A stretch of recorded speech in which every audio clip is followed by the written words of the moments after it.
Hello dear student, welcome to my YouTube channel. So बच्चों, आज के इस वीडियो में हम सॉल्व करने वाले हैं एप्लीकेशन ऑफ टिग्नोमेट्री के क्वेश्चन को। It means chapter number 6 trigonometry का प्रैक्टिस सेट 6.2 को यहाँ पे सॉल्व करेंगे। जैसा कि आप सभी को पता है कि प्रैक्टिस सेट 6.62 से आपके बोर्ड के एग्जाम में 1 क्वेश्चन पूछे जाते हैं। 1 क्वेश्चन फिक्स है आएगा, या तो ऐसा भी हो सकता है कि क्वेश्चन ना आए। एंड ये जो क्वेश्चन आता है 2 से 3 मार्क्स के लिए पूछा जाता है। तो इसके लिए आपको बहुत ज़्यादा हार्ड वर्क करने की ज़रूरत नहीं है। जितने क्वेश्चन आपके टेक्स्ट बुक में गिवन है, जो एग्जाम्पल गिवन है एंड जो प्रीवियस ईयर क्वेश्चन आया हुआ है, इट मीन्स 2020 से लेकर 24 तक, अगर आप उतने ही क्वेश्चन को सॉल्व कर लेते हो तो ये फिक्स है इस बार के भी बोर्ड के एग्जाम में वैसे ही सिमिलर क्वेश्चन आएंगे, सेम डाटा के साथ आएंगे। तो आप जो है उस क्वेश्चन को बहुत इजीली तरीके से सॉल्व कर पाओगे। ये है मेरा लेक्चर नंबर 7। अगर लेक्चर नंबर 7 आपको समझना है तो आपको पहले देखना होगा लेक्चर नंबर 6। लेक्चर नंबर 6 में मैंने क्या एक्सप्लेन किया था कि भाई application of trigonometry daily life में कहाँ पे यूज करते हैं, एंगल ऑफ एलिवेशन क्या होता है, एंगल ऑफ डिप्रेशन क्या होता है, लाइन ऑफ साइट क्या होता है, हॉरिजॉन्टल लाइन क्या होता है, वर्टिकल लाइन क्या होता है, इसमें और क्या क्या चीजें यूज करते हैं, सब कुछ जो है मैंने इसका बेसिक पार्ट लेक्चर नंबर 6 में कवर किया था। अगर आप लेक्चर नंबर 6 नहीं देखोगे तो ये आपको लेक्चर समझ में नहीं आने वाला है, फिर कोई मतलब नहीं है वीडियो देख के। तो फर्स्ट आपको बेसिक समझना है लेक्चर नंबर 6, फिर जो है आज का लेक्चर आपको आसानी से समझ में आएगा। एंड जितने भी मतलब प्रैक्टिस सेट जो है 6.1 एंड 6.2, जितने भी वीडियो हैं सभी का जो है link description box comment box में गिवन है। लेक्चर नंबर 1 से लेके लेक्चर नंबर 6 तक आप वहां पे जाके पूरा कंप्लीट टिग्नोमेट्री फ्री में पढ़ सकते हो एंड बेस्ट सॉल्यूशन के साथ। बच्चों, ह्यूमन लाइफ में सबसे बड़ी प्रॉब्लम क्या है कि वो सपने तो जो है बहुत बड़े बड़े देखते हैं, लेकिन उसको जो है अचीव करने के लिए उतना मेहनत नहीं करते। आपकी ही बात नहीं कर रहा हूँ मैं, स्टूडेंट लाइफ में तो हर बार जो है ऐसा होता है। जो जॉब कर रहे हैं उनसे भी पूछ लो, उनकी वही हुई कंडीशन है। जो किसी घर में काम कर रहे हैं, अगर मान लो आपकी मम्मी घर में काम कर रही हैं, कहीं बाहर नहीं जा रही हैं, तो सेम उनका भी वहाँ पे कंडीशन है। जो बच्चे अभी पढ़ाई कर रहे हैं उनको भी ऐसा फील हो रहा है, जो काम करने जा रहे हैं उनको भी ऐसा फील हो रहा है, बुड्ढों को भी ऐसा फील हो रहा है। तो हर एक इंसान के जो है लाइफ में ऐसी ही प्रॉब्लम चलती हैं। तो अगर आपने कुछ सपना देखा है कि भाई मुझे इतने मार्क्स लाने हैं, यहाँ पे टॉप करना है, ये सब चीजें करना है, तो आपको अपनी नींद जो है कुर्बान करनी पड़ती है, तब जाके उस चीज को आप अचीव कर पाओगे। बिकॉज आप जितना मेहनत कर रहे हो दूसरा बच्चा भी उतना मेहनत कर रहा है, तो दोनों जो है साथ में तो टॉपर नहीं बन सकते। तो उसके लिए क्या करना पड़ेगा, आपको एक्स्ट्रा एफर्ट लगाना ही पड़ेगा। एंड अगर आप वीक हो, पढ़ने में कमजोर भी हो, तो आपको जो है और एक्स्ट्रा एफर्ट लगाना पड़ेगा। तो उसके लिए नींद थोड़े दिन के लिए आपको त्यागना पड़ेगा, नींद कम करना पड़ेगा जब तक आपका बोर्ड का एग्जाम नहीं हो पाता। बाकी सब कुछ आपके ऊपर डिपेंड है, आप क्या सोचते हो, कितना मेहनत करते हो, वो आपको ही पता है। आप दिखावे की पढ़ाई मत करो कि सबके सामने जो है बैठ के दिखावे की पढ़ाई कर रहे हो कि हाँ ये चीजें मैं पढ़ रहा हूँ, इतने देर से पढ़ रहा हूँ, ऐसा कर रहा हूँ, और आपके माइंड में कुछ जा ही नहीं रहा है, बस केवल आप टाइम पास करने में लगे हो। जितना ज्यादा दिखावे की पढ़ाई करोगे उतना ज्यादा जो है आप डिप्रेशन में जाओगे, नीचे की तरफ जाओगे। एंड जब आप खुद से पढ़ाई करोगे, खुद से सेल्फ मोटिवेटेड होकर पढ़ाई करोगे, तब जो है आप ऊपर की तरफ जाओगे एंड आपका रिजल्ट भी अच्छा आएगा। बार बार कोई आपको मोटिवेट करने नहीं आएगा, बार बार कोई आपको समझाएगा नहीं। 2 से 3 बार ही बोल दिया, उतना बहुत हो गया, अब आपको समझ जाना चाहिए। तो इसके अकॉर्डिंग जो है आपको अपनी तैयारी करना है। सो आइए आप जो है एक नोटबुक ले लो, एक पेन ले लो एंड पानी का बोतल ले लो एंड जो है मेरे साथ बैठ जाओ सॉल्व करने। जैसे जैसे मैं क्वेश्चन को सॉल्व करूंगा सेम जो है उसी टाइम पे जो है आपको भी सॉल्व करना है। ऐसा नहीं कि आप जो है बिस्तर पे लेट के मस्त में वीडियो देख रहे हो एग्जाम के टाइम पे एंड कुछ भी समझ में नहीं आ रहा है, बस केवल एग्जाम में ही मार्क्स आएंगे। बट जब बोर्ड का एग्जाम आएगा सेमेस्टर में तो मार्क्स आ जाएंगे। बोर्ड के एग्जाम में जो है आपके हाथ पांव फूल जाएंगे, वहां पे टाइम का भी जो है लिमिट रहता है, और जो है सामने से कोई आता जाता भी रहेगा। तो उन सब चीजों को देख के थोड़ा सा और डर लगता है, फिर और ज्यादा प्रॉब्लम होती है। तो इसलिए मेरे साथ जो है आपको प्रैक्टिस करना है, जैसे जैसे मैं कर रहा हूं साथ साथ आप भी करते चलो, आपका प्रैक्टिस जो है अच्छा होगा। यहाँ पे क्वेश्चन नंबर फर्स्ट में क्या बोला है, अगर जो है आपको क्वेश्चन नहीं दिख रहा है तो आप भाई टेक्स्ट बुक ओपन करके रखो, प्रैक्टिस सेट 6.2 का क्वेश्चन नंबर 1 टेक्स्ट बुक आपके सामने ओपन रहेगा, तो आप वहां से भी क्वेश्चन इजीली तरीके से देख पाओगे। यहाँ पे बोला है a person standing at a distance 80 metre from the church. मान लो ये जो है आपके पास चर्च हो गया, अब कोई एक इंसान है, मान लो ये जो वाला इंसान हो गया, अब ये जो है इस चर्च से 80 मीटर की दूरी पे खड़ा है। व्हाट इट, ये इंसान, ये जो है आपका चर्च दिख रहा है और ये हो गया इंसान जो गोला वाला दिख रहा है, 80 मीटर की दूरी पे खड़ा है, लुकिंग एट इट्स टॉप। अब जो है क्या कर रहा है, ये इस चर्च के, ये चर्च का मान लो टॉप है, ये चर्च का टॉप हो गया, ये नीचे से इस चर्च के टॉप को देख रहा है, तो मुंडी तो इसको ऊपर उठाना पड़ेगा ना, कुछ इस तरीके से जाके चर्च के टॉप को देखेगा। तो यहाँ पे ये जो है चर्च के टॉप को देख रहा है। The angle of elevation is 45 degree. अब अगर ये मुंडी ऊपर उठा के देख रहा है तो यहाँ पे एंगल आएगा, और ये एंगल कितने डिग्री का है, 45 डिग्री का है angle of elevation. Find the height of the church, it means आपको ये वाला वैल्यू फाइंड करना है। ये जो मैं रेड कलर से कर रहा हूँ कि चर्च का हाइट कितना आएगा, ये आपको हाइट फाइंड करना है। Got it. सो पहले कोई भी क्वेश्चन सॉल्व करने से पहले, जितने भी जो है वर्ड प्रॉब्लम के क्वेश्चन आते हैं, आपके माइंड में बच्चों मैप बनना चाहिए। क्या बनना चाहिए, मैप बनना चाहिए। मैप मतलब कुछ इस तरीके से एक आप रफ डायग्राम बना लो कि क्वेश्चन में ये बोल रहा है, मुझे इस तरीके से करना है। उसके बाद उसी चीज को जो है आप प्रॉपर तरीके से फेयर में जो है आप कर सकते हो। Got it. पहले तो आपके माइंड में इस तरीके से मैप आना चाहिए, तो ही आप क्वेश्चन को सॉल्व कर पाओगे। अब यहाँ पे क्या करना है, ये जो चीजें आपने की है ना, इसी की हेल्प से आप लिखना स्टार्ट करो। देखो अब इसको लिखते कैसे हैं, सेम जो है आपको फॉलो करना है। जो आपने इसको बनाया है सेम इसी की हेल्प से लिखेंगे। मान लो भाई ये आपके पास पॉइंट ए हो गया, बी हो गया। ए बी क्या रिप्रेजेंट कर रहा है आपका, ए बी क्या रिप्रेजेंट कर रहा है, ए बी जो है चर्च को रिप्रेजेंट कर रहा है। तो यहाँ पे लिख देंगे let A B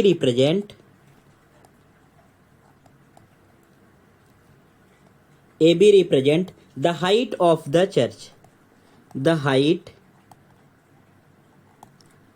height of the church.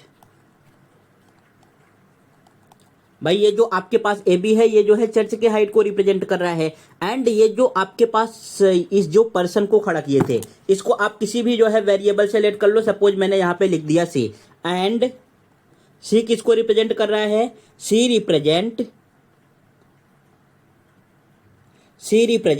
The position of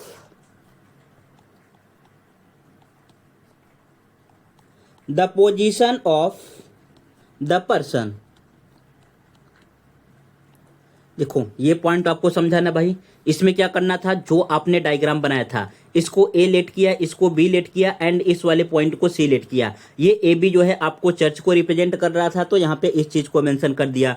सी जो है आपके पर्सन को, पोजीशन को जो है रिप्रेजेंट कर रहा था, तो आपने जो है इस पार्ट को यहाँ पे लिख दिया। इसमें कोई डाउट, जो डायग्राम आप बनाओगे उसी की हेल्प से सब कुछ लिखते जाना है। उसके बाद बोला है कि ये जो चर्च का जो है बॉटम है, इट मीन्स यहाँ से, एंड ये जो पर्सन खड़ा है यहाँ से यहाँ तक की दूरी कितनी है, डिस्टेंस कितनी है, 80 मीटर। सो यहाँ पे लिख देंगे BC इज इक्वल टू आपके पास कितना गिवन है, BC इज इक्वल टू कितना गिवन है, 80 मीटर। ये आपके पास आ गया 80 मीटर। एंड नेक्स्ट क्या बोला है, the angle of elevation is 45 degree. Angle of elevation क्या आएगा, ये वाला एंगल। ये कौन सा एंगल है, या तो आप इस तरीके से लिख सकते हो एंगल ACB, या तो ऐसा लिख सकते हो एंगल ACB, या तो इस तरीके से लिख सकते हो angle BCA।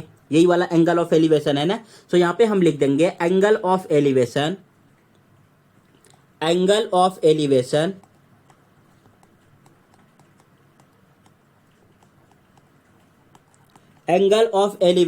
Angle ACB is equal to, ACB का वैल्यू बच्चों कितना गिवन है, 45 बोला है, तो ये हो गया 45 डिग्री। इसमें कोई डाउट है क्या, कोई भी डाउट इसमें आया? अब जो है आप यहाँ पे इस डायग्राम को प्रॉपर तरीके से बना दो। जो अभी आपने ऐसा डायग्राम बनाया है ना, इसको जो है अच्छे तरीके से बना देना है।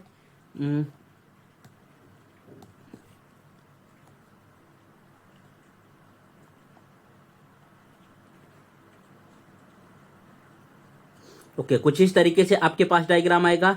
यहाँ पे हर एक चीज मेंशन कर दो। ये हो गया आपके पास ए, यहाँ पर है बी, एंड ये वाला पॉइंट है सी। यहाँ पे कितने डिग्री का एंगल है, ये आपके पास 45 डिग्री का एंगल है। यहाँ पे जो है 90 डिग्री का एंगल आएगा। एंड बी से सी का डिस्टेंस कितना गिवन है हमें, 80 मीटर। ये आपके पास आ गया 80 मीटर। अब ये जो आपके पास रफ वाला है, इसको आप जो है इरेज यहाँ से कर सकते हो, रफ कर सकते हो। व्हाट इट, इसमें कोई डाउट? इतना पार्ट आपको समझ गया कि नहीं? बस केवल यही इंपॉर्टेंट पार्ट है, लिखने वाला ही इंपॉर्टेंट पार्ट है। बाकी आप सॉल्व करने वाला तो सॉल्व कर ले जाओगे, बिकॉज आपने प्रैक्टिस सेट 6.1 सॉल्व कर लिया है।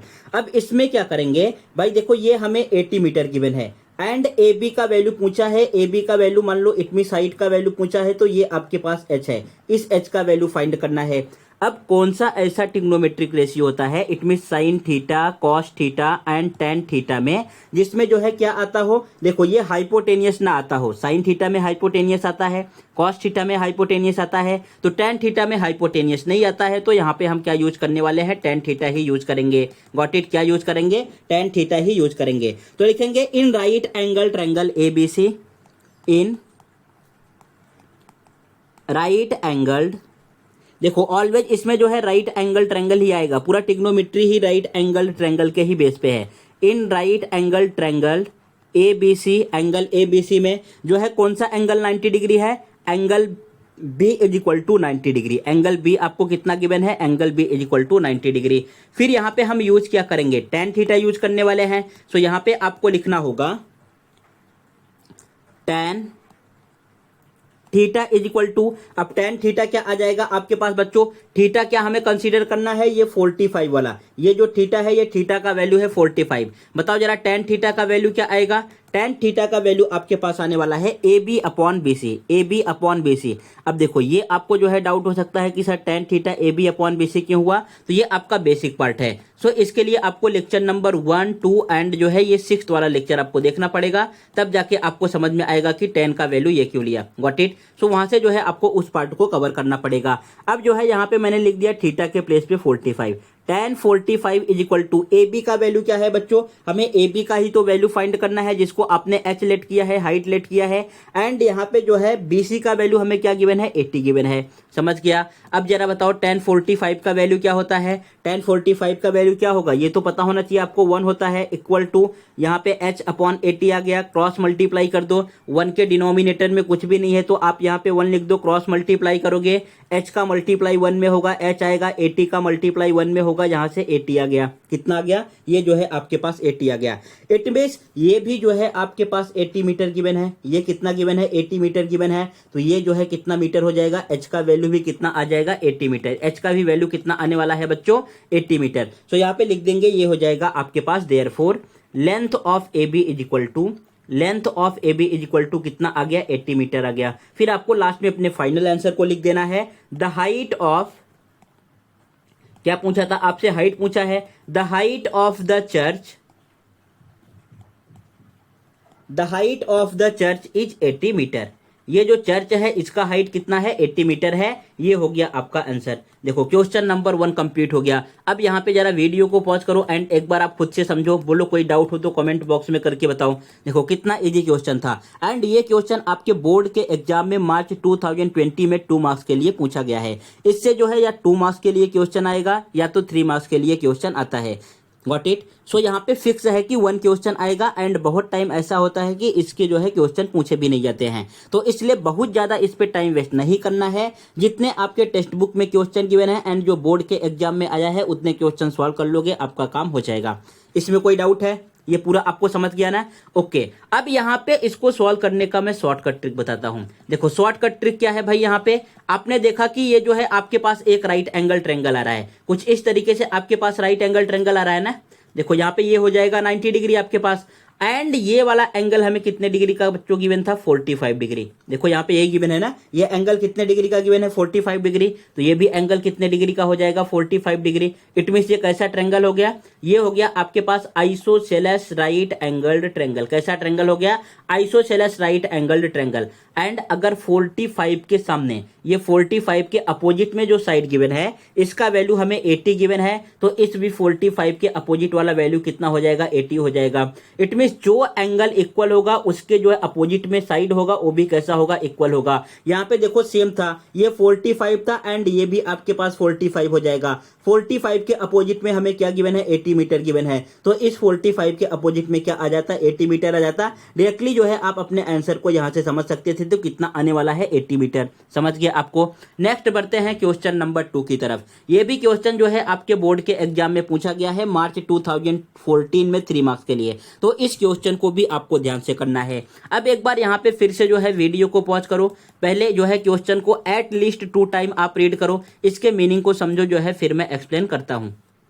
यहाँ पे क्वेश्चन नंबर सेकंड में क्या बोला है, from the top of a light house. Light house आपको पता है ना, मान लो ये जो है आपके पास कोई हो गया लाइट हाउस, गॉट इट, ये हो गया आपका लाइट हाउस, ये इसका बॉटम है एंड ये जो है इसका क्या हो गया, टॉप हो गया। फिर क्या बोला है, and observer looking at a ship makes angle of depression of 60 degree. अब भाई कोई एक ऑब्जर्वर है, ऑब्जर्वर मीन्स कहाँ खड़ा रहेगा, नीचे तो खड़ा नहीं रहेगा, लाइट हाउस के ऊपर जो है रहेगा यहाँ पे इस तरीके से। इसने जो है नीचे एक शिप जा रही थी, जहाज जा रही थी, इसको देखा। अब जो है यहाँ से जब इसको देखेगा तो किस तरीके से देखेगा, मुंडी तो इसको नीचे करना पड़ेगा ना, इस तरीके से जो है मुंडी नीचे करना पड़ेगा। तो यहाँ पे angle of depression, angle of depression का मतलब क्या बच्चा होता है, ये आपके पास आएगा हॉरिजॉन्टल लाइन। एंड अगर यहाँ पे जो है 60 डिग्री का एंगल बन रहा है, यहाँ पे 60 डिग्री का एंगल बन रहा है, तो जो यहाँ पे एंगल आएगा ये इसके 60 डिग्री वाले के इक्वल होगा, ये भी 60 डिग्री आ जाएगा। फिर क्या बोला है आगे, if the height of a light house is 90 metre, ये जो आपको लाइट हाउस दिख रहा है इसका जो है हाइट कितना गिवन है, 90 मीटर गिवन है। देन फाइंड, हमें फाइंड क्या करना है, how far the ship from the light house. अब जो है इस लाइट हाउस से, ये जो आपको लाइट हाउस दिख रहा है, इससे शिप की दूरी कितना पर है, ये जो है हमें फाइंड करना है। ये जो लाइट हाउस है इससे जो है शिप की दूरी कितनी दूरी पर है, इट मींस ये हमें बेस जो है फाइंड करना है, इसका वैल्यू जो है फाइंड करना है। कोई डाउट है आपको, ये पार्ट समझ गया तो कोई भी क्वेश्चन रीड करो, पहले इस तरीके से आप रफ डायग्राम बना लो। इसको बनाने से क्या होगा, जो भी चीजें आपको लिखना है आप बहुत इजीली तरीके से अपने जो है नोटबुक में लिख पाओगे। अब यहाँ पे क्या करना है, आपने तो भाई डायग्राम बना लिया, डायग्राम बनाने के लिए इसको किसी भी तरीके से लेट कर लो। मान लो ये ए है, ये बी है एंड आपके पास ये सी है, गॉट इट, इतना आपने जो है लिख दिया। अब ये ए बी क्या रिप्रेजेंट कर रहा है, जरा बोलो, ए बी क्या है आपके पास, लाइट हाउस है ना, ए बी क्या है, लाइट हाउस है। तो यहाँ पे आपको लिख दो, let A B represent the height of किसका हाइट जो है रिप्रेजेंट कर रहा है, लाइट हाउस। यहां पे आ गया आपके पास lighthouse. Let A B represent the height of lighthouse. And जो है ये सी क्या रिप्रेजेंट कर रहा है बच्चों, आपने सी को क्या बोला था, सी को यहाँ पे एक शिप लिया था, एक नाव लिया था, तो ये आपके पास सी क्या है, शिप को रिप्रेजेंट कर रहा है। तो यहाँ पे लिख देंगे एंड पॉइंट सी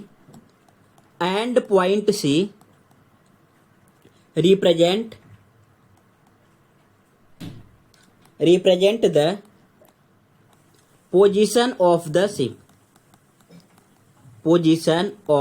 शिप। इसमें कोई डाउट है, ये पार्ट आपको समझ गया। सब कुछ आपको यहीं से लिखना है, कुछ भी अपने मन से नहीं करना है। जो आपने डायग्राम बनाया है उसी डायग्राम की हेल्प से यहाँ पे हर एक पार्ट जो है आपका आएगा, कुछ भी जो है अलग से कहीं पे नहीं लिखना है। डायग्राम का हेल्प लो एंड क्वेश्चन का हेल्प लो, सब कुछ आप प्रॉपर तरीके से लिख पाओगे। अब इसके बाद क्या करना है, जो वैल्यू हमें गिवन है उसको लिख देंगे। यहाँ पे जो है ए बी का वैल्यू कितना गिवन है, 90 मीटर गिवन है। सो आपने यहाँ पे लिख दिया A B is equal to, आपको कितना गिवन है बच्चों, ये आपके पास 90 मीटर गिवन है। कितना गिवन है, 90 मीटर। फिर बोला है भाई एंगल ऑफ डिप्रेशन कितना गिवन है, 60 जो है मीटर गिवन, 60 डिग्री गिवन है। कौन सा, एंगल ऑफ डिप्रेशन कितना गिवन है, 60 डिग्री गिवन है। सो यहां पे हम लिखेंगे एंगल ऑफ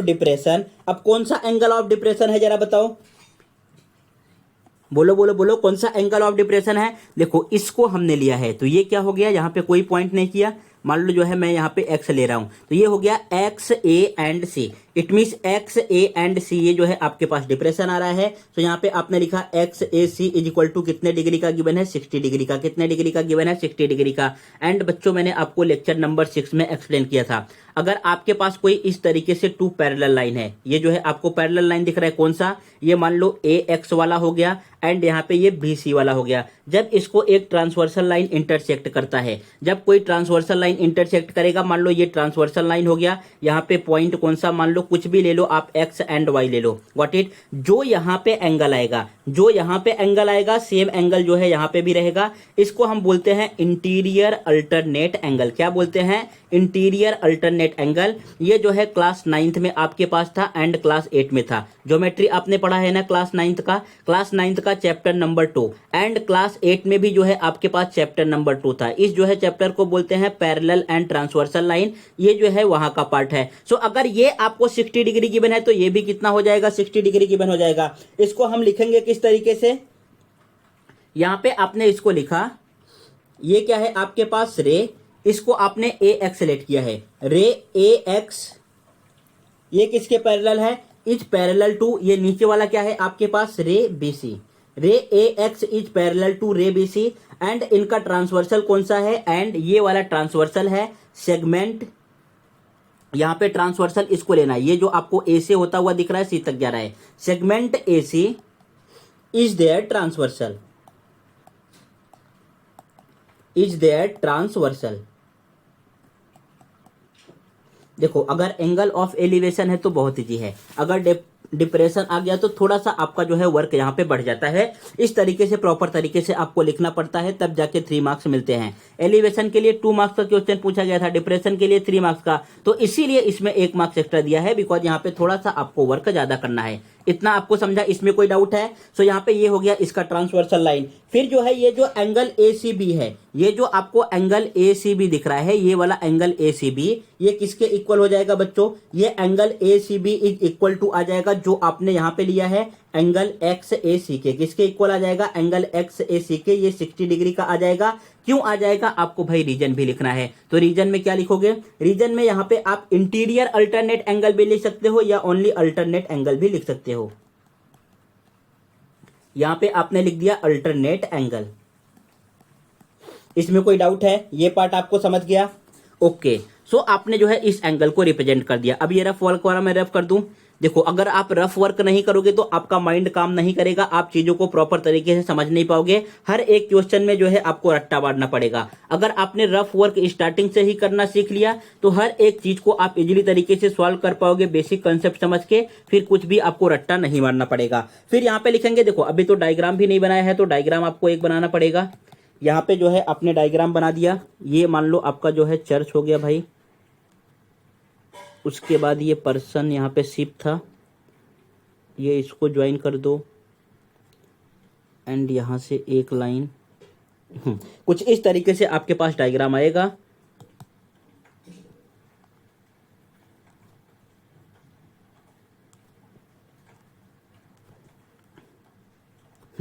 चलो फटाफट जो है डायग्राम बना दो। यहाँ पे ये जो है आपका इस तरीके से हो गया, आपने क्या लेट किया था, इसको ए बी लेट किया था ना, तो ये पॉइंट हो जाएगा आपके पास ए, यहाँ पे आ जाएगा बी एंड ये हो जाएगा सी। ये 90 डिग्री का है, यहाँ पे कितने डिग्री का एंगल आ रहा था, 60 डिग्री का आ रहा था, सो इट मीन्स ये भी कितने डिग्री का हो जाएगा, 60 डिग्री का। अभी आपने लिया, यहाँ पे कौन सा पॉइंट आपने लिया था, पॉइंट एक्स को लिया था, तो यहाँ पे आप पॉइंट एक्स को रख दो। उसके बाद इसका वैल्यू तो हमें गिवन है, कितना गिवन है, ये आपको जो है 90 मीटर गिवन है ना, सो यहाँ पे आप लिख दो, ये हो जाएगा आपके पास 90 मीटर एंड इसी BC का जो है मुझे वैल्यू फाइंड करना है, तो आप इसको कुछ भी लेट कर सकते हो। सपोज जो है मैंने लेट कर लिया x, व्हाट इट, ये आपका डायग्राम कंप्लीट हो गया। अगर डायग्राम नहीं बनाओगे तो आपके 1 मार्क्स या हाफ मार्क्स जो है रिड्यूस हो जाएंगे, तो इसलिए डायग्राम बनाना कंपलसरी है, डायग्राम आपको बनाना पड़ेगा। अब फटाफट आप यहाँ पे अपने फाइनल आंसर को लिख दो। किस तरीके से लिखेंगे, आपको ट्रायंगल लेना है, कौन सा triangle, in triangle ABC, in triangle ABC कौन सा एंगल 90 डिग्री है, angle B is equal to 90 degree, कौन सा 90 डिग्री है, angle B is equal to 90 degree. अब आपको ट्रिग्नोमेट्रिक रेशियो सोचना पड़ेगा। ट्रिग्नोमेट्रिक रेशियोज किस तरीके से आप सोचोगे, देखो हाइपोटेनियस तो हमें कहीं पे भी नहीं चाहिए, हाइपोटेनियस चाहिए क्या, हाइपोटेनियस नहीं चाहिए, तो ऐसा ट्रिग्नोमेट्रिक रेशियो लेना है जिसमें हाइपोटेनियस ना आए, तो कौन सा होता है, tan थीटा होता है, कौन सा होता है, tan थीटा। सो यहाँ पे लिख देंगे tan theta is equal to, tan theta का वैल्यू बच्चों यहाँ से क्या आ जाएगा, tan थीटा आने वाला है AB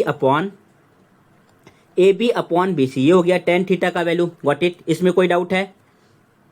अब यहाँ से बताता हूँ थीटा का वैल्यू कितना गिवन है, 60 degree, so it becomes tan 60 is equal to AB का वैल्यू क्या है, AB का वैल्यू आपने 90 लिखा है, 90 एंड इन डिनोमिनेटर BC के वैल्यू को क्या लेट किया है, x लेट किया है, तो यहाँ पे x।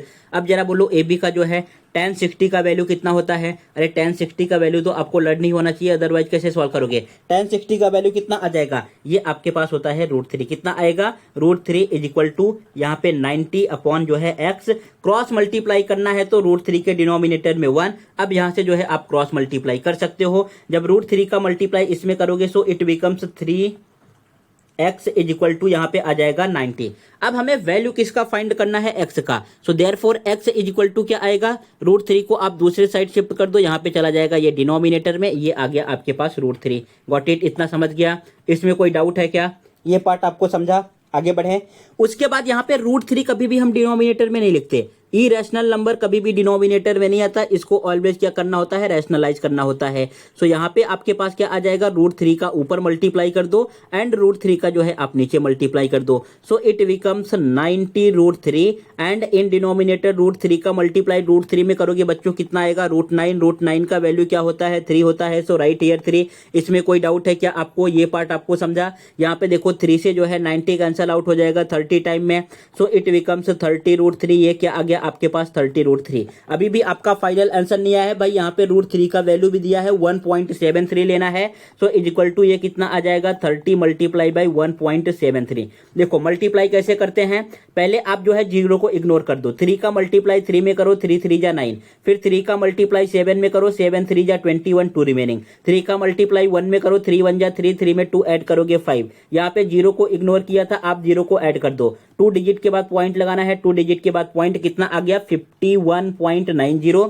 सो देयरफॉर आपके पास BC का वैल्यू कितना आ गया, length of BC is equal to 51.9 metre. कितना आ रहा है, 51.9 मीटर। यहाँ पे लास्ट में अपने आप फाइनल आंसर को लिख दो। लास्ट में क्या लिखना है, therefore the ship is 51.9 metre away from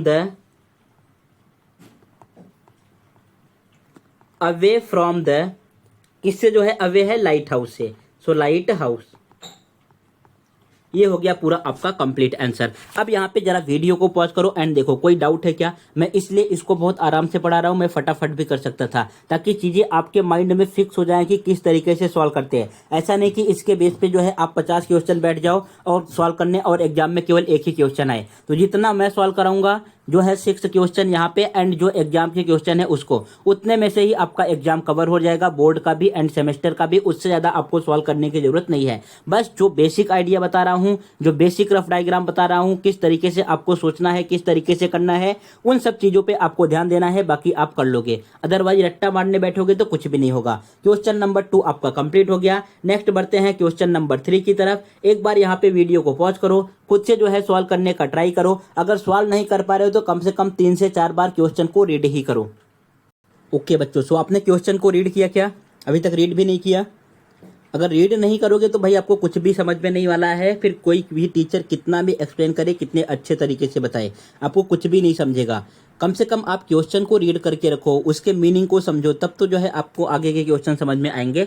and ये क्वेश्चन नंबर 3 एंड 4 जो है इंपॉर्टेंट क्वेश्चन है। बाकी 1 2 ये जो 5 एंड 6 गिवन है ये तो इजी क्वेश्चन है, आपको समझना 3 एंड 4 में ही है। यहाँ पे क्या बोला है, 2 building are facing each other on a road with 12 metre. What it, ये तो आपके जो है डेली लाइफ के ऊपर मुझे दिख रहा है। भाई साहब आपके जो है पास 2 बिल्डिंग है, मान लो ये फर्स्ट वाला बिल्डिंग हो गया एंड ये जो है सेकंड वाला बिल्डिंग हो गया। व्हाट इट, ये फर्स्ट बिल्डिंग है, ये वाला फर्स्ट बिल्डिंग हो गया एंड ये आपके पास सेकंड बिल्डिंग है। एंड इनके बीच में डिस्टेंस कितना हमें गिवन है, इनके बीच का डिस्टेंस कितना है, 12 मीटर। इट मीन्स मान लो 12 मीटर का भाई यहाँ पे एक रोड है, जाने का रास्ता है दोनों बिल्डिंग के बीच में, ये रोड हो गया आपके पास, समझा। उसके बाद फिर क्या बोल रहा है, from the top of the first building. आप जो है ये जो फर्स्ट वाला बिल्डिंग है जो मैं रेड कलर से कर रहा हूं, इसके टॉप पे चढ़ गए, यहाँ पे चढ़ गए। व्हाट इट, ये इसका टॉप हो गया first building which is 10 metre high. इसका जो है हाइट भी गिवन है, कितना मीटर है, ये आपके पास 10 मीटर है। ये कितना मीटर का है बच्चों, ये आपके पास जो है 10 मीटर का है, इसकी हाइट 10 मीटर का है। अगर ये 10 मीटर का होगा ना तो यहाँ से आप एक हॉरिजॉन्टल लाइन ड्रॉ कर दो। ये आपने हॉरिजॉन्टल लाइन ड्रॉ कर दिया। अब ये जो मैं ब्लू कलर से कर रहा हूँ ये भी कितने मीटर का आ जाएगा, ये भी आपके पास 10 मीटर का आएगा। कितने मीटर का आएगा, 10 मीटर का आएगा। एंड अगर ये नीचे वाला 12 मीटर का है ना, तो ये जो आपने हॉरिजॉन्टल लाइन ड्रॉ किया है ये भी कितने मीटर का हो जाएगा, 12 मीटर का हो जाएगा। आपको जो है स्क्वायर पता होगा, स्क्वायर क्या होता है, सेम जो है स्क्वायर शेप का जो है यहाँ पे डायग्राम आएगा। फिर क्या बोला है, which is 10 meter high, the angle of elevation of the top of the second is found to be 60। अब यहाँ से angle of elevation, angle of elevation का जो है क्या होता है, आपको अपना सर मुंडी उठा के ऊपर देखना पड़ेगा। इट मीन्स जब आप फर्स्ट बिल्डिंग के टॉप से सेकंड बिल्डिंग के टॉप को देखते हो, मुंडी उठा के इस तरीके से ऊपर देखते हो, तो यहाँ पे कितने डिग्री का एंगल आता है, यहाँ पे 60 डिग्री का एंगल आता है। कितने डिग्री का आ जाएगा, 60 डिग्री का एंगल आ जाएगा। What is the height of the second building. अब ये जो सेकंड वाली बिल्डिंग है इसका हाइट क्या है, हमें यही फाइंड करना है। तो यहाँ से ये जो मैं रेड कलर में कर रहा हूँ ये तो आपको पता है 10 मीटर है। इट मीन्स फाइंड कितना करने वाला है, ये वाला करना है। ये जो आपको हाइट दिख रहा है इसका वैल्यू फाइंड करना है, फिर उसको 10 में ऐड कर देना, आपके पास सेकंड बिल्डिंग का हाइट आ जाएगा। बेसिक कंसेप्ट आपको समझ गया, इसमें कोई डाउट है क्या? कोई डाउट है? देखो अब यहाँ पे आप जो है फटाफट किसी वेरिएबल से लेट कर दो, अल्फाबेट से लेट कर दो ताकि आप प्रॉपर तरीके से लिख पाओ। सपोज जो है मैंने इसको ए लेट कर लिया and B, it means first building आपके पास ए बी हो गया। एंड यहाँ पे जो है सेकंड बिल्डिंग को जो है मैंने सी डी लेट कर लिया। अब ये जो वाला पॉइंट है इसको जो है मैंने क्या लेट कर लिया है, एम लेट कर लिया। Got it? ये आपको समझ रहा है ना? उसके बाद यहाँ पे आप चीजों को प्रॉपर तरीके से लिख दो। यहाँ पे क्या लिखना है, let A B and C D represent, let AB and CD represent the heights of the first and second building. First and second building, ये जो भाई ए बी है ये फर्स्ट बिल्डिंग का हाइट है एंड ये जो सी डी है आपने सेकंड बिल्डिंग का हाइट लेट किया है। तो ये आपका वर्क जो है कंप्लीट हो गया। एंड नेक्स्ट क्या है, एंड बी डी, ये जो बी डी वर्क क्या कर रहा है, बी डी का क्या वर्क है, ये इसके विद को बता रहा है कि मतलब कितने का रास्ता है यहाँ पे। सो आपने लिख दिया and B D represent, and B D represent the width of the road. Got it? ये जो है आपके पास रोड है यहाँ पे, इसमें किसी को कोई डाउट? अब यहाँ पे फिर से अगर नहीं समझा, पहले इतने ही पार्ट को समझना है। यहाँ पे अगर इतना नहीं समझा तो यहाँ पे फिर से वीडियो को वॉच करो एंड पहले बेसिक वाले ही पार्ट को समझो। इस डायग्राम को अपने माइंड में फिक्स करो कि डायग्राम कैसे आया एंड डायग्राम की हेल्प से ये जो है लिखने वाला पार्ट मैंने किस तरीके से लिखा है। इतना समझ गया आपको? फिर नेक्स्ट यहाँ पे आपको क्या करना है, देखो ये जो आपने लाइन ड्रॉ किया था, जो हॉरिजॉन्टल लाइन ड्रॉ किया था, इट मीन जो सीडी पे पॉइंट एम पे जो है इंटरसेक्ट कर रहा था, यहाँ पे कितने डिग्री का आएगा, एंगल 90 डिग्री का आएगा। सो यहाँ पे हम लिखेंगे segment A M is perpendicular to, किस पे परपेंडिकुलर है बच्चों, ये आपके पास है सेगमेंट सीडी पे है। सेगमेंट किस पे है, सेगमेंट सीडी पे है। और यहीं पे जो है आपको एंगल ऑफ एलिवेशन गिवन है। So therefore angle of elevation, angle of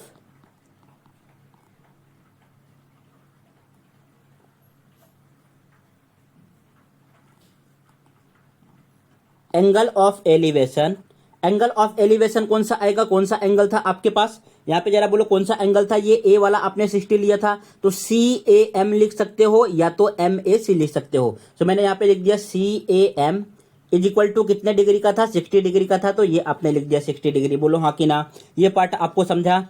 इसमें कोई डाउट है? एंड यहाँ पे जो वैल्यू जिसके इक्वल है ना उसके जो है इक्वल यहाँ पे आप लिख दो। देखो जैसे ये जो है आपके पास ए बी है, क्या है, ए बी है।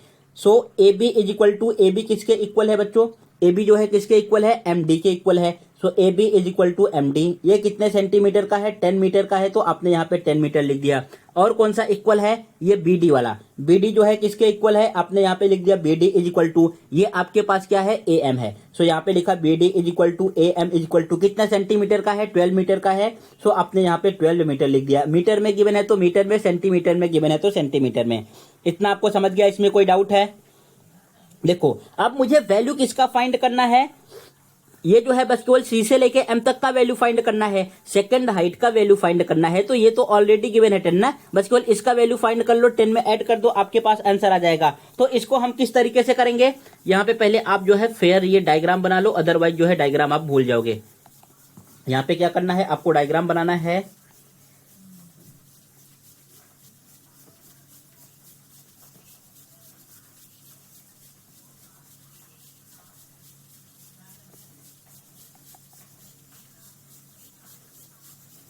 मेरे साथ आप बनाते चलो, अदरवाइज जो है आपको प्रॉब्लम होगा। फिर यहाँ पे इस तरीके से डायग्राम आ गया, बाकी सब कुछ कंप्लीट हो गया है। अब नेमिंग कर दो फटाफट। यहाँ पे क्या क्या नेमिंग किया था आपने, इसको ए लिया है, ये आपका एम है, यहाँ पे सी है, ये वाला पॉइंट आपका जो है बी है, एंड ये डी को रिप्रेजेंट कर रहा है। एंड कौन सा एंगल कितना है, ये एंगल ए 60 डिग्री का है। उसके बाद ए से लेके बी तक का कितने मीटर का था बच्चों, ये 10 मीटर का है। तो ये भी जो है आपके पास कितने मीटर का हो जाएगा, ये भी 10 मीटर का हो जाएगा।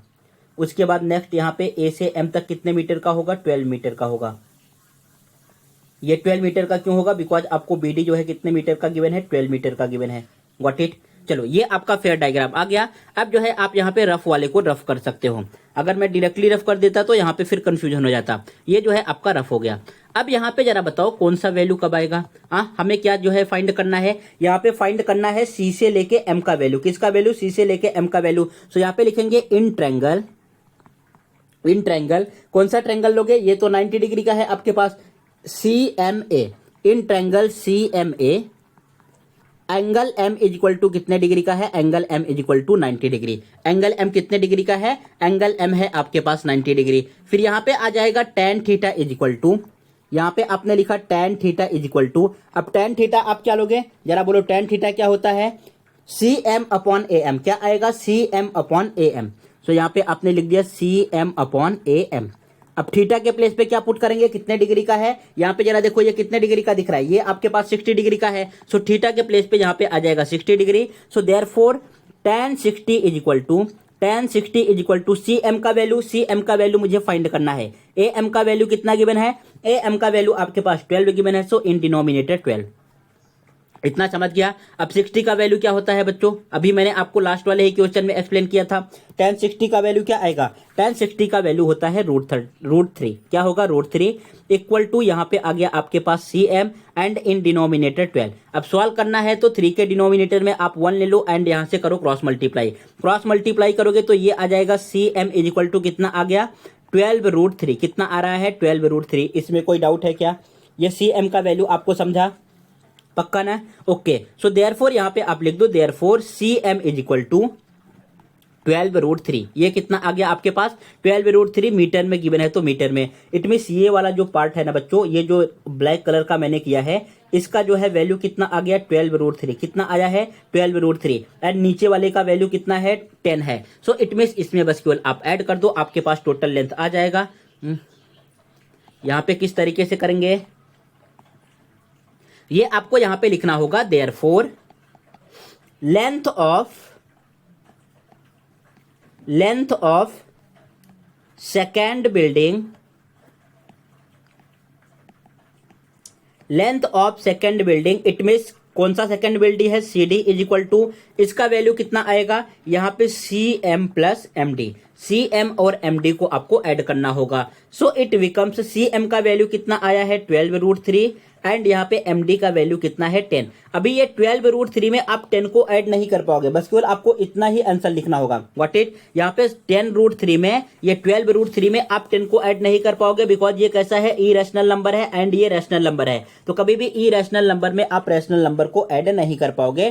सो यहाँ पे आपके पास आ जाएगा therefore length of CD is equal to कितना आ गया आपके पास, 12√3 प्लस 10। यहाँ पे देखो √3 का भी वैल्यू गिवन है। अगर √3 का वैल्यू गिवन है तो भाई अब आपको सिंप्लीफाई करना होगा। √3 का वैल्यू इसमें गिवन है क्या, यहाँ पे the building of facing elevation of what is the height of second building नहीं गिवन है, तो बस केवल आप इतने को ही लिख सकते हो, मीटर आंसर। ये आपका क्या आ गया, आंसर आ गया। अगर मान लो जैसे ये फर्स्ट एंड सेकंड क्वेश्चन में भाई हमें √3 का वैल्यू गिवन होता, जैसे देखो फर्स्ट सेकंड वाले क्वेश्चन में यहाँ पे √3 का वैल्यू गिवन था ना, तो आपको √3 का वैल्यू जो है यहाँ पे पुट करना पड़ता।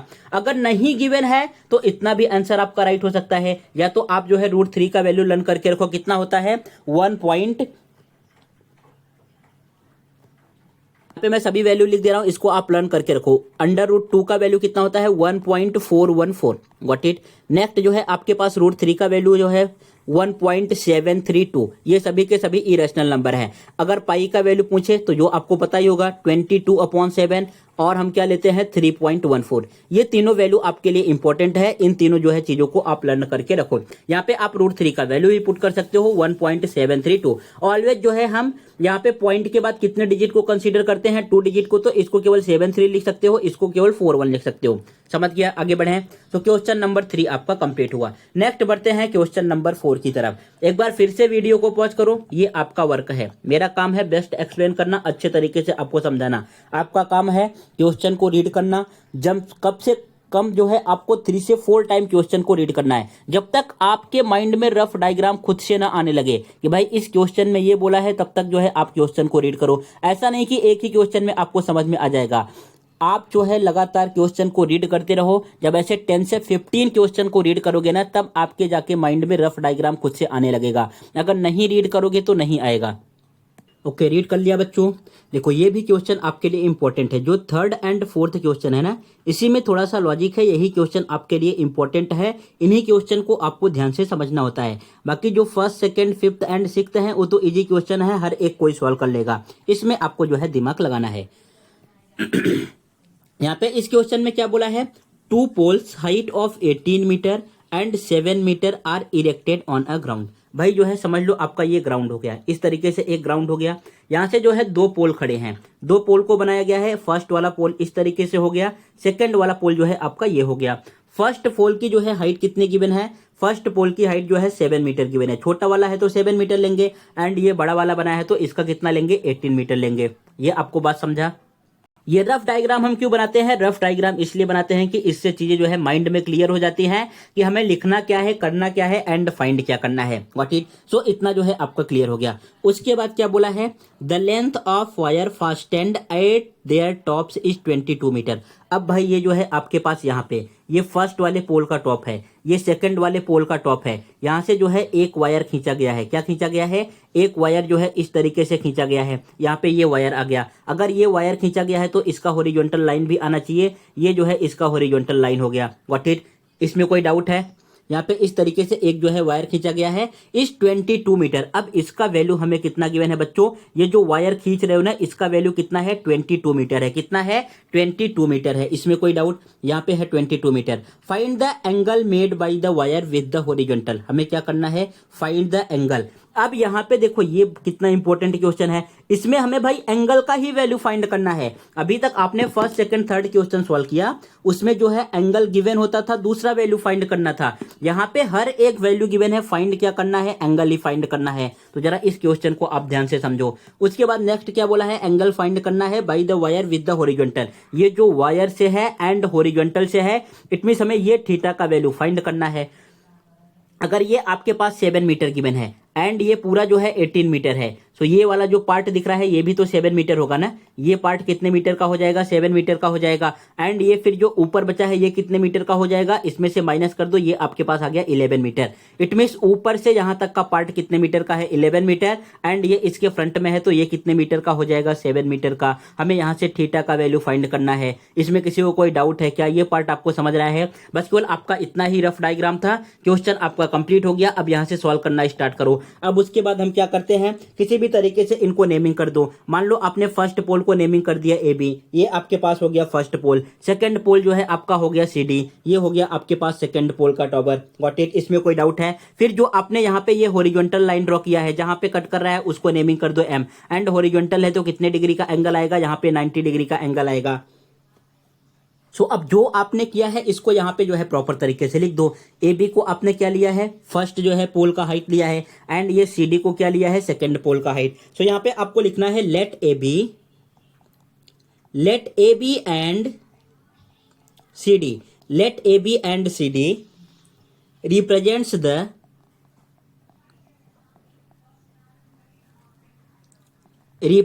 The heights of two pole, heights of two pole. Two pole में कौन सा है, हाइट्स ऑफ फर्स्ट एंड, यहां पे इस तरीके से लिख दोगे ज्यादा अच्छा रहेगा, फर्स्ट एंड सेकेंड पोल। ये जो है ए बी फर्स्ट पोल को रिप्रेजेंट कर रहा है, एंड ये जो आपके पास सी डी है ये सेकेंड पोल को रिप्रेजेंट कर रहा है। इसमें कोई डाउट है। एंड नेक्स्ट आपके पास क्या है, एंड ये जो एसी वाला पार्ट है, ये जो आपको एसी दिख रहा है, एसी दिख रहा है ना, ये जो आपने लाइन ड्रॉ किया है, चलो इसको ब्लैक से कर देता हूं तब आपको दिखेगा। ये जो आपके पास एसी है ये किसको रिप्रेजेंट कर रहा है, and AC represent the length of the wire. ये आपके पास क्या है, length of the wire. And AC represent the length of the wire. समझा बच्चों, ये जो है आपका इतना कंप्लीट हो गया। इसमें किसी को कोई डाउट है, ये पार्ट आपको समझ गया। उसके बाद नेक्स्ट क्या लिखेंगे भाई, जैसे आपने क्वेश्चन थर्ड में लिखा था कौन सा जो है किसके परपेंडिकुलर है, इस पार्ट को जो है आपने यहाँ पे रिप्रेजेंट करके दिखाया था ना, देखो यहाँ पे सेम जो है यहाँ पे आपको जो है उस तरीके से दिखाना है। तो ये आपके पास क्या आ जाएगा। अब यहाँ पे चाहते हो तो आप पहले डायग्राम बना लो, या तो जो है आप लिख भी सकते हो। क्या करें, चलो पहले डायग्राम ही बना लेते हैं तो ईजी रहेगा। यहाँ पे जो है आपके पास कुछ इस तरीके से डायग्राम आएगा। सो कुछ इस तरीके से जो है आपके पास ये डायग्राम आ गया। व्हाट इट, ये टोटल सी डी का वैल्यू 18 गिवन था, यहाँ पे ए बी का वैल्यू 7 है तो ये भी 7 हो जाएगा, एंड ऊपर कितना बचेगा 11 बचेगा। इस एंगल थीटा का वैल्यू मुझे जो है फाइंड करना है। अब यहाँ से ये वाला जो रफ डायग्राम है इसको यहाँ से रफ कर दो। अब जो है आप प्रॉपर तरीके से कर सकते हो। व्हाट इट, नेक्स्ट हमें क्या लिखना है, यहाँ पे नेक्स्ट जो है आपके पास आ जाएगा बच्चों, ये जो आपने ए एम ड्रॉ किया है segment A M, segment A M ये किसके परपेंडिकुलर है, is perpendicular to segment C D. ये जो है आपके पास सेगमेंट सी डी के परपेंडिकुलर है, इट मींस यहाँ पे 90 डिग्री का एंगल आ रहा है। व्हाट इट, उसके बाद फिर क्या लिखेंगे, अगर आप ये ऑलवेज ध्यान में रखना है, क्वेश्चन ने मेंशन नहीं कर रहा रहेगा कि ये एलिवेशन का है कि डिप्रेशन का है, आपको समझना पड़ेगा। अगर आप मुंडी ऊपर करके देख रहे हो तो एलिवेशन, नीचे करके देख रहे हो तो ये क्या आएगा डिप्रेशन। गॉट इट, ये चीजें आप ध्यान में रखना। अब यहाँ पे जब आप फर्स्ट वाले से, ये जो फर्स्ट वाला आपका जो है पोल था, यहाँ से जब आप सेकंड वाले पोल पे देख रहे हो तो आपको तो मुंडी उठाना पड़ेगा, अपना सर ऊपर करके देखना पड़ेगा ना। तो इट मींस ये किसका जो है एंगल गिवन है, एलिवेशन का गिवन है। सो यहाँ पे लिखेंगे angle of elevation, angle of elevation, angle of elevation is equal to angle C A M, equal to आपने क्या लेट किया है, अब यहां पे आपने थीटा लेट किया है तो आपको लेट करना पड़ेगा, यहां पे लिखना पड़ेगा सीटा। गॉट इट, इसमें कोई डाउट है। और यहां पे लेंथ ऑफ ए एम, अब ये जो आप भाई दिखा दो लेंथ ऑफ ए बी, पहले हमें लेना है ए बी, ए बी का वैल्यू कितना गिवन है, यहाँ पे 7 मीटर गिवन है, and length of M D के इक्वल है। सो इक्वल टू यहाँ पे आपके पास आ जाएगा length of M D. Got it, ये आपने लिख दिया लेंथ ऑफ एम डी। ये कितने मीटर का है बच्चों, ये 7 मीटर का है। फर्स्ट स्टेप आपका कंप्लीट हो गया। उसके बाद नेक्स्ट यहाँ पे क्या है, उसके बाद टोटल हमें कंप्लीट गिवन है length of CD. Length of CD हमें कितने मीटर का गिवन है, लेंथ ऑफ सीडी आपको जो है गिवन है 18 मीटर का। लेंथ ऑफ सीडी कितने मीटर का गिवन है, 18 मीटर का। बट लेंथ ऑफ सीडी जो है 2 पार्ट से मिलकर बना है। अगर मैं लेंथ ऑफ सीडी की बात करूं बच्चों तो length of CD is equal to क्या आएगा, length of C M, length of C M plus year length of आपके पास क्या आ जाएगा, एम डी आ जाएगा। व्हाट इट, इसी तरीके से तो लेंथ ऑफ सीडी आने वाला है। उसके बाद यहाँ पे आप वैल्यू पुट कर दो। सीडी का वैल्यू गिवन है 18 मीटर, सीएम का वैल्यू कितना है, हमें सीएम का वैल्यू ही फाइंड करना है, एंड एमडी का वैल्यू कितना गिवन है 7। इस 7 को आप इस साइड शिफ्ट करो, so it becomes 18 minus 7 is equal to length of CM. Therefore length of CM का वैल्यू यहाँ से कितना आ गया, length of CM is equal to, जब आप माइनस करोगे तो 11 मीटर, कितना आ रहा है 11 मीटर। गॉट इट, सो यहाँ पे आपने इसको इस पार्ट को लिख दिया भाई, ये 11 मीटर का हो जाएगा, एंड ये एमडी आपके पास कितने मीटर का है, 7 मीटर का है। अब समझ गया आपको, इसमें भी कोई डाउट है। अब कौन सा ट्रायंगल लेंगे हम, हमें फाइंड क्या करना है बच्चों, यहाँ से थीटा फाइंड करना है। सो थीटा कौन से ट्रायंगल में आ रहा है, देखो ए सी एम वाले में। कौन सा ट्रायंगल लेंगे, ए सी एम वाला। सो यहाँ पे आपको लिखना होगा in triangle A C M, क्या लिखना होगा, in triangle A C M which angle is 90 degree, angle M is equal to 90 degree. Angle M जो है आपके पास 90 डिग्री का है। नहीं समझ रहा है तो मैं एक अलग से डायग्राम बना दे रहा हूं, आपको प्रॉपर तरीके से दिखेगा। यहाँ पे जो है कुछ इस तरीके से एक नीचे लाइन है, फिर एक जो है ऊपर आपको दिख रहा है, एंड यहाँ पे इसको जो है इस तरीके से ज्वाइन किया है। व्हाट इट, ऐसा ही दिख रहा है ना। उसके बाद यहाँ पे आप जो है नेमिंग कर दो, ये हो गया आपके पास ए, यहाँ पे दिख रहा है एम, एंड ऊपर क्या है आपके पास सी। ये एंगल कितने डिग्री का है, थीटा गिवन है, ये 90 गिवन है। एसी का वैल्यू कितना गिवन है बच्चों, 22 मीटर, कितना गिवन है 22 मीटर, एंड यहाँ पे सी एम का वैल्यू कितना है 11 मीटर। हमें फाइंड करना है थीटा। अब जरा यहाँ पे दिमाग लगाओ, और जो बोलता है ना कि ये जो एप्लीकेशन ऑफ ट्रिग्नोमेट्री में ऑलवेज tan थीटा यूज करते हैं, तो अभी वो यहाँ पे जो है रॉन्ग प्रूफ हो जाएगा। यहाँ पे हम tan थीटा नहीं यूज कर पाएंगे, बिकॉज ए एम का वैल्यू तो हमें गिवन नहीं है। यहाँ पे देखो आपको क्या गिवन है, 90 डिग्री के अपोजिट साइड वाला गिवन है, इट मीन्स यहाँ पे क्या गिवन है हमें, हाइपोटेनियस। क्या गिवन है, हाइपोटेनियस। एंड ये थीटा आपने लिया है, थीटा के अपोजिट वाला साइड गिवन है सीएम। तो ऐसा जरा बताओ, sine theta, cos theta and tan theta में जिसमें क्या आए, हाइपोटेनियस आए एंड अपोजिट वाला आए। सो अपोजिट अपॉन हाइपोटेनियस कौन सा होता है, साइन ही होता है ना। तो अब यहाँ पे आपके पास आ जाएगा लल्ला साइन थीटा। क्या आने वाला है, sine theta. Sine theta is equal to क्या होता है, opposite, opposite means CM upon hypotenuse, hypotenuse means AC। Got it? इसमें कोई डाउट है? अब यहाँ पे tan थीटा यूज नहीं करना है। tan थीटा ऐसा नहीं है कि नहीं यूज कर पाओगे, tan थीटा यूज कर पाओगे तो आपका जो है ये क्वेश्चन और बड़ा चला जाएगा। तो यहाँ पे हम यूज करेंगे sin थीटा। अब आपने यहाँ पे लिख दिया sin theta is equal to, अब हमें CM का वैल्यू पुट करना है 11 आ गया, यहाँ पे AC का वैल्यू पुट करना है 22 आ गया। देखो दोनों किससे डिवाइड हो रहे हैं? दोनों 11 से। 11 1 जा 11, 11 2 जा 22। So therefore sin theta is equal to क्या रिमेनिंग है? बोलो बोलो बोलो, sin theta is equal to 1/2। यहाँ पे क्या आ गया है? 1/2। इसमें किसी को कोई डाउट है क्या? सो यहाँ पे अब देखो sin थीटा का वैल्यू 1/2 आ गया, फिर आपको लिखना है वी नो डेट, हमें थीटा का ही वैल्यू फाइंड करना है ना। वी नो डेट, आपको क्या पता है भाई? We know that sin 30 is equal to, sin 30 is equal to 1/2, sin 30 is equal to 1/2। इसको लेट कर लो भाई, ये आपके पास इक्वेशन नंबर फर्स्ट था, इसको लेट कर लो, आपके पास ये इक्वेशन नंबर सेकंड है। फिर यहाँ पे लिखेंगे from first and second, from first and second, first and second से देखो दोनों का जो है राइट हैंड साइड इक्वल है ना, यहाँ पे भी 1/2 है, यहाँ पे भी 1/2 है। सो लेफ्ट हैंड साइड भी क्या होना चाहिए बच्चों? इक्वल होना चाहिए। सो यहाँ पे आ जाएगा sin theta is equal to, sin theta is equal to sin 30 degree. So therefore theta का वैल्यू क्या आ गया? बोलो बोलो बोलो, थीटा इज इक्वल टू आपके पास क्या आ गया? Theta is equal to 30 degree. So यही पूछा था हमें, थीटा का वैल्यू फाइंड करना था। सो यहाँ पे अपने आंसर को लिख दो, देयरफॉर आंसर एंगल किसका वैल्यू आपने फाइंड किया है? CAM का जो है थीटा लेट किया था। सो CAM इज इक्वल टू कितने डिग्री का आ गया? 30 डिग्री का। कितने डिग्री का आया है? ये आपके पास 30 डिग्री आ गया है। What it? एनी डाउट है? ये जो है आपका हो गया आंसर। समझा क्या आपको? इसमें कोई डाउट? सो आपके लिए इंपॉर्टेंट कौन सा था? क्वेश्चन नंबर 3 एंड 4 ही ज्यादा इंपॉर्टेंट है। 1 एंड 2 भले ही आपके बोर्ड के एग्जाम में पूछे गए हैं, लेकिन ये इजी क्वेश्चन है, इनको आप इजीली तरीके से फाइंड कर पाओगे। यहाँ पे मेंशन भी किया गया है, एक एलिवेशन का है एंड दूसरा जो है किसका है? डिप्रेशन का है। सो यहाँ पे आप इजीली तरीके से फाइंड कर सकते हो। लेकिन ये जो थर्ड वाला है एंड फोर्थ वाला है, ये मोस्ट इंपॉर्टेंट है। यहाँ पे मेंशन भी नहीं किया है, आपको प्रॉपर तरीके से डायग्राम बनाना है, खुद से समझना है, तब जाके आप सॉल्व कर पाओगे। सो यहाँ तक क्वेश्चन नंबर आपका 4 कंप्लीट हो गया। स्क्रीनशॉट लेना है तो ले सकते हो, लिखना है तो लिख सकते हो। नेक्स्ट बढ़ते हैं क्वेश्चन नंबर 5 की तरफ। क्वेश्चन नंबर 5 एंड 6 इंपॉर्टेंट उतना नहीं है, लेकिन अगर आपको टेक्स्ट बुक में गिवन है तो सॉल्व करना है। ये छोटे छोटे क्वेश्चन है, मे भी जो है आपके एग्जाम में पूछे जा सकते हैं। क्वेश्चन नंबर 5 में क्या बोला है? यहाँ पे storm broke a tree at the tree top rested 20 metre from the base of the tree. भाई साहब जो है आपका ये ट्री का बेस हो गया, मान लो ये ट्री का बेस हो गया। अब जो है यहाँ से एक ट्री ऊपर की तरफ इस तरीके से खड़ा है, बहुत तेजी से आंधी आई, हवा चली और ये ट्री क्या किया? यहाँ से टूट गया। अब टूटेगा तो नीचे आएगा कि ऊपर जाएगा? हाँ, न्यूटन का थर्ड लॉ आपने पढ़ा है ना, अगर कोई भी चीज ऊपर रहता है तो कहाँ पे आता है? नीचे आता है। तो ये जो है इस तरीके से टूटा एंड यहाँ पे लटक गया। What it? ये जो है यहाँ पे आ गया। इसमें कोई डाउट है?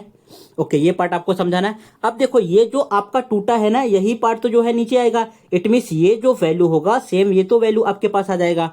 समझा आपको? एंड ये जो है ट्री का जो है टॉप है, यहाँ पे बॉटम है एंड ये वाला जो है पूरा टॉप था, इस पॉइंट से टूट के जो है यहाँ पे आ गया है। फिर क्या बोला है? Making an angle of 60 degree with the horizontal. अब यहाँ से ये इसका हॉरिजॉन्टल हो गया, अब यहाँ से जो है ये 60 डिग्री का एंगल बना रहा है। Find the height of the tree. It means हमें ये जो है ट्री का हाइट फाइंड करना है कि भाई साहब ट्री का हाइट क्या आएगा। तो किस तरीके से करेंगे यहाँ पे? और हमें क्या क्या गिवन है यहाँ पे? नेक्स्ट हमें गिवन है कि ये जो आपका है 20 मीटर, इट मीन्स यहाँ से लेके एंड इसका ये जहाँ पे टूट के लटका है इसका वैल्यू कितना है? 20 मीटर है। तो पहले आपको क्या फाइंड करना होगा बच्चों? हमें जो है ये पूरा हाइट फाइंड करना है कि भाई ट्री का जो है पूरा लेंथ कितना था। तो पहले हमें ये ए से लेके, मान लो इसको कुछ भी नेमिंग कर दो, मैंने यहाँ पे कर दिया भाई ये आपके पास ट्री का जो है पूरा लेंथ कितना था? ए से लेके बी तक था। What it? अब यहाँ से ये टूट के लटका है तो ये आपके पास सी वाला पार्ट हो गया एंड जहां पे ये टच किया है ये आपके पास डी वाला पार्ट हो गया। तो पहले सी से लेके बी तक का वैल्यू फाइंड करना है। जब आप सी बी का वैल्यू फाइंड कर लोगे उसके बाद नेक्स्ट हमें सी से लेके ए तक का वैल्यू फाइंड करना है। इन दोनों को ऐड कर दोगे आपके पास ट्री का लेंथ आ जाएगा। तो किस तरीके से करेंगे? अब यहाँ पे 1 बाय 1 जो है आप करना स्टार्ट कर दो। पहले आपने क्या किया है? सेम उसी चीज को हमें लिख के बताना है। तो यहाँ पे फर्स्ट आपने लिखा लेट, ये जो है ए बी आपने क्या लिया है? ए बी जो है पूरा ट्री का लेंथ है। तो यहाँ पे लिखेंगे लेट ए बी रिप्रेजेंट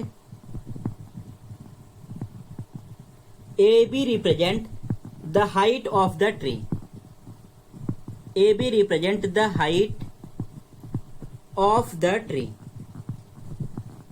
ये जो है ए बी किसको रिप्रेजेंट कर रहा है बच्चों, ट्री के हाइट को रिप्रेजेंट कर रहा है। अब यहाँ पे आपके पास ट्री टूट गया है। ट्री कहां से टूटा है, इस वाले पॉइंट से, हवा तेजी से चला एंड ये पॉइंट सी से टूट गया है। तो यहाँ पे लिखेंगे suppose the tree broke at point C, broke at point C and its top, ये जो इसका टॉप है कहां पे टच कर रहा है, यहां पे पॉइंट डी पे टच कर रहा है, and its top touches the ground eight D. Got it. ये जो आपका टूटा है यहां से, ये जो इसका टॉप है, ट्री का टॉप है, ये जो है आके ग्राउंड डी पे टच कर रहा है, यहाँ पे कुछ इस तरीके से। इतना समझ गया आपको। देखो इसमें सब कुछ लिखने का ही क्वेश्चन है, बाकी ये सॉल्व करने में तो बहुत इजी है, बस केवल आपका रिप्रेजेंटेशन कैसा है एंड आप इसको प्रॉपर तरीके से लिख पा रहे हो कि नहीं वर्ड प्रॉब्लम के जैसा, बस केवल सब मार्क्स उसी पे मिलते हैं। बाकी क्वेश्चन को सॉल्व करने के लिए तो सभी सॉल्व कर लेंगे, बस केवल tan cos एंड sin का वैल्यू आपको लर्न होना चाहिए। तो यहाँ पे इस तरीके से आपको लिखना था। ये पूरा पार्ट आपका कंप्लीट हो गया। नेक्स्ट क्या करना है हमें, नेक्स्ट जो है आप प्रॉपर तरीके से एक फेयर डायग्राम बना दो, तो आपको जो है सॉल्व करने में बहुत इजी रहेगा। सो यहाँ पे जो है आपके पास कुछ इस तरीके से आ गया, ये वाला वैल्यू हो गया एंड ये आपके पास आ गया। मान लो ये सी से टूट के लटका है तो यहाँ पे आ गया। जैसा आपने रफ में बनाया है सेम जो पार्ट जो है आपको फेयर में करना है।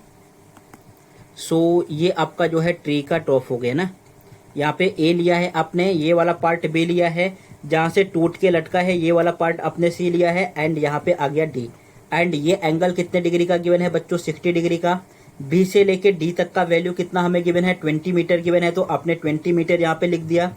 उसके बाद नेक्स्ट क्या गिवन है, हाँ इतना पार्ट जो है आपके पास गिवन है एंड ये कितने डिग्री का है, 90 डिग्री का। इतना समझ गया। एंड ये जो AC का वैल्यू आएगा, जो AC का वैल्यू है सेम वैल्यू CD का होगा, भले ही आपको दिखने में छोटा या बड़ा दिख रहा हो, लेकिन AC वाला ही पार्ट तो टूट के लटका है ये पॉइंट D पे, तो इसका वैल्यू AC का वैल्यू एंड CD का वैल्यू आपके पास सेम आएगा।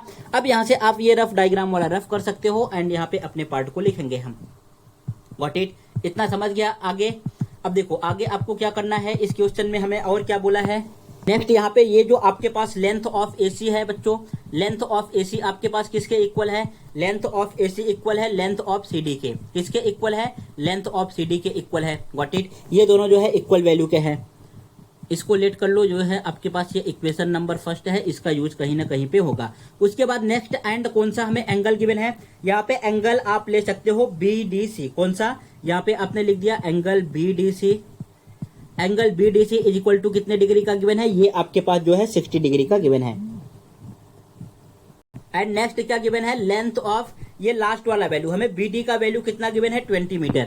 सो length of BD is equal to आपके पास कितना आ जाएगा बच्चों, यहाँ पे लेंथ ऑफ BD आपने लिख दिया 20 मीटर। इसमें कोई डाउट है क्या, देखो इतना तो आपको समझ गया ना। अभी आपने 4 क्वेश्चन सॉल्व कर लिए, तो इतना आपको समझना चाहिए, बहुत इजीली तरीके से समझेगा। अब यहाँ पे हम क्या करेंगे, पहले ये वाला वैल्यू जो है फाइंड करेंगे। कौन सा वैल्यू, ये जो है आप CB का वैल्यू बहुत इजीली तरीके से फाइंड कर सकते हो। सो कौन सा ट्रायंगल लेंगे, यहाँ पे लिखेंगे इन ट्रायंगल। कौन सा ट्रायंगल आपने लिया, CBD। In triangle CBD angle B is equal to कितने डिग्री का है, angle B is equal to आपके पास है यहाँ पे 90 डिग्री का। Angle B is equal to कितने डिग्री का है, 90 डिग्री का। फिर यहाँ पे आएगा tan theta. tan theta is equal to बच्चों क्या होता है, बोलो बोलो बोलो, tan theta is equal to क्या होता है, BC अपॉन, यहाँ पे आएगा BC अपॉन BD। क्या आएगा, BC अपॉन BD। अब ये जो मैं tan थीटा लिख रहा हूँ, ये आपको पता होना चाहिए कि भाई tan थीटा का फॉर्मूला क्या होता है, अपोजिट अपॉन एडजेसेंट। अगर इतना भी नहीं पता है तो फिर कैसे क्वेश्चन को सॉल्व करोगे।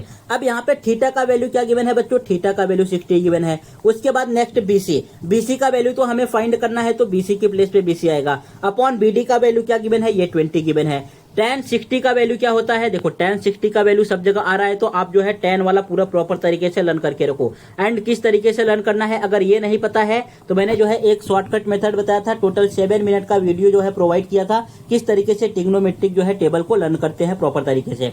tan 60 का वैल्यू आपके पास क्या आएगा, इसका वैल्यू होता है √3, तो आपने यहाँ पे लिख दिया √3 इज इक्वल टू ये क्या आ गया, BC अपॉन इन डिनोमिनेटर आपके पास क्या है 20 है। यहाँ पे √3 के नीचे कोई भी वैल्यू नहीं है, तो आपने 1 कर दिया। BC का मल्टीप्लाई 1 में करोगे so it becomes BC and यहाँ पे क्या आ जाएगा 20√3, क्या आएगा 20√3। सो ये आपके पास किसका वैल्यू आ गया बच्चों, BC का वैल्यू आ गया। किसका वैल्यू आया है, BC। इट मीन्स इस वाले पार्ट का वैल्यू आपके पास आ गया कितना है 20√3। Got it?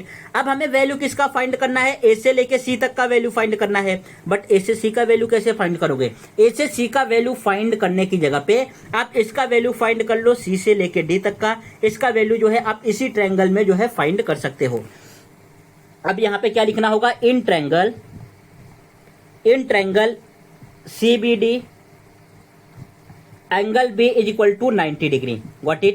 अब देखो हमें वैल्यू किसका फाइंड करना है बच्चों, इसका वैल्यू फाइंड करना है CD का वैल्यू। किसका वैल्यू फाइंड करना है, CD का वैल्यू। इट मीन्स ये क्या है, ये हाइपोटेनियस है आपका, ये क्या है हाइपोटेनियस। अब हम ऐसा लेंगे जिसमें भाई हाइपोटेनियस भी आता हो। इट मीन्स आपको क्या लेना होगा, साइन लेना होगा या तो कॉस लेना होगा। अब यहाँ पे जरा बताओ साइन लेंगे कि कॉस लेंगे, तो इसके लिए आपको फॉर्मूला लर्न होना चाहिए। साइन थीटा क्या होता है एंड कॉस थीटा क्या होता है। साइन थीटा होता है opposite upon hypotenuse, cos theta क्या होता है बच्चों, एडजेसेंट अपॉन हाइपोटेनियस। थीटा आपने कौन सा लिया है, देखो थीटा आपने इस वाले पार्ट को लिया है 60 डिग्री। अब हमें वैल्यू किसका गिवन है, ये BD का वैल्यू गिवन था 20 ना, तो ये 60 के लिए क्या है, अपोजिट है कि एडजेसेंट है, 60 के लिए ये एडजेसेंट है। तो यहाँ पे कौन सा लेंगे, हम कॉस थीटा लेंगे। इस तरीके से अगर आपको फॉर्मूला लर्न है, चीजों को आप समझ पा रहे हो तो ही कर पाओगे, अदरवाइज यहाँ पे रट्टा मारने बैठोगे तो फिर से भूल जाओगे। ऐसा नहीं कि साइन थीटा की हेल्प से सॉल्व नहीं कर सकते, लेकिन आपको लेना कौन सा है, कॉस थीटा। साइन थीटा लोगे तो थोड़ा सा और लेंदी जाएगा। सो यहाँ पे लिखेंगे भाई हम cos theta is equal to क्या होता है, cos theta is equal to आपके पास आ जाएगा BD अपॉन CD। यहां से आएगा BD upon CD। Got it? ये BD अपॉन CD बिकॉज क्या होता है, एडजेसेंट अपॉन हाइपोटेनियस। अब जो है ये थीटा की प्लेस पे क्या लिखना है, थीटा के प्लेस पे आपके पास सेम आएगा cos theta is equal to BD का वैल्यू हमें कितना गिवन है बच्चों, BD का वैल्यू 20 गिवन है, हमें CD का वैल्यू फाइंड करना है अपॉन CD। सो यहाँ पे जरा कॉस 60 का वैल्यू कितना होता है, अब बोलो कॉस 60 का वैल्यू कितना आ जाएगा, ये तो सबको पता होना चाहिए ना। साइन 30 का वैल्यू कितना होता है 1/2, तो कॉस 60 के सिमिलर होता है, यहाँ पे आ जाएगा 1/2 इज इक्वल टू ये हो जाएगा 20 अपॉन CD। क्रॉस मल्टीप्लाई कर दो, CD का मल्टीप्लाई 1 में करोगे CD, 20 का मल्टीप्लाई 2 में करोगे 22 जा कितना आ जाएगा 40। Therefore CD is equal to कितना आ गया 40 मीटर, कितना आ गया 40 मीटर। इसमें किसी को कोई डाउट है क्या, ये आपको पार्ट समझा, यहां से ये जो है मैं रफ कर दूं क्या, चलो इस वाले पार्ट को रफ कर दिया। ओके इतना समझ गया ना। देखो अभी CD किसके इक्वल होता है, CD तो AC के इक्वल होता है ना। सो यहां पे लिखेंगे from equation first, from first से आपने क्या समझा, length of AC is equal to, length of AC is equal to किसके इक्वल होता है, लेंथ ऑफ CD के इक्वल होगा। कितना आएगा, ये आपके पास आएगा 40 metre. So therefore length of AC बच्चों कितना आ गया, length of AC is equal to आ गया 40 मीटर। कितना आ रहा है 40 मीटर। इट मीन्स ये जो A से लेके C तक का वैल्यू है ये कितना है 40 मीटर है, इसका वैल्यू जो है कितना आ गया 40 मीटर। एंड ये जो रिमेनिंग पार्ट है जो टूटा नहीं था ये कितना है 20√3 मीटर, ये है जो है 40 मीटर। इन दोनों को ऐड कर दोगे आपके पास टोटल लेंथ आ जाएगा। अब यहां पे क्या लिखेंगे, नाउ हमें किसका वैल्यू फाइंड करना था, length of AB is equal to, length of AB is equal to किसको ऐड करना पड़ेगा, यहां पे length of AC plus length of AC के बाद फिर लेंथ ऑफ CB, इन दोनों को आप ऐड कर दो। AC का वैल्यू कितना आया है 40 एंड CB का वैल्यू कितना है 20√3। देखो अगेन जो है इसको आप ऐड नहीं कर पाओगे बिकॉज ये कैसा है, इरेशनल नंबर है एंड यहाँ पे कैसा है, ये रैशनल नंबर है। क्वेश्चन में कहीं बोला है क्या कि भाई इसका √3 का वैल्यू यूज करो, देखो अगर √3 का वैल्यू यूज नहीं करना है तो आपके पास यही आंसर आ जाएगा। Therefore height of the tree, height of the tree equal to 40 plus 20√3 metre, ये हो जाएगा आपके पास आंसर। और मान लो आपको जो है √3 यूज ही करना है तो यहाँ पे √3 जो है किस तरीके से यूज करोगे, चलो यहाँ पे मैं नीचे करके दिखा दे रहा हूँ। ये जो लाइन ड्रॉ कर रहा हूँ यहाँ पे 40 के प्लेस पे 40 लिखना है प्लस 20 लिखना है। √3 का वैल्यू कितना होता है 1.73। सो यहाँ पे आएगा 40 प्लस, इसमें पहले 2 का मल्टीप्लाई कर दो, 3 2 जा 6, 7 2 जा 14, 2 1 जा 2 एंड 2 1 जा 2 एंड 1 3। Got it? यहाँ पे 0 को इग्नोर किया था, 0 यहाँ पे 2 डिजिट के बाद पॉइंट।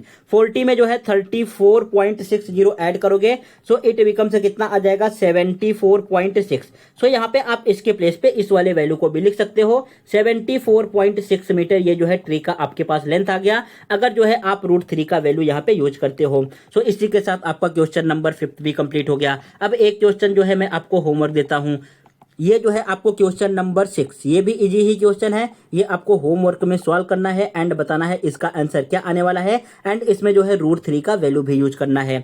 तो टोटल जो है आज आपने 6th क्वेश्चन था, 5 क्वेश्चन मैंने सॉल्व कराया। फर्स्ट एंड सेकंड क्वेश्चन आपके बोर्ड के भी एग्जाम में पूछे गए थे। ये जो फर्स्ट वाला क्वेश्चन है इसको आप देख लो प्रॉपर तरीके से। सेकंड भी क्वेश्चन आपके बोर्ड के एग्जाम में पूछा गया था। आपने थर्ड सॉल्व किया जो मोस्ट इंपॉर्टेंट क्वेश्चन है, फोर्थ सॉल्व किया जो मोस्ट इंपॉर्टेंट क्वेश्चन है। इसी टाइप के क्वेश्चन आपको समझने हैं, तो बाकी जो छोटे क्वेश्चन आएंगे जो है आप इजीली तरीके से सॉल्व कर पाओगे।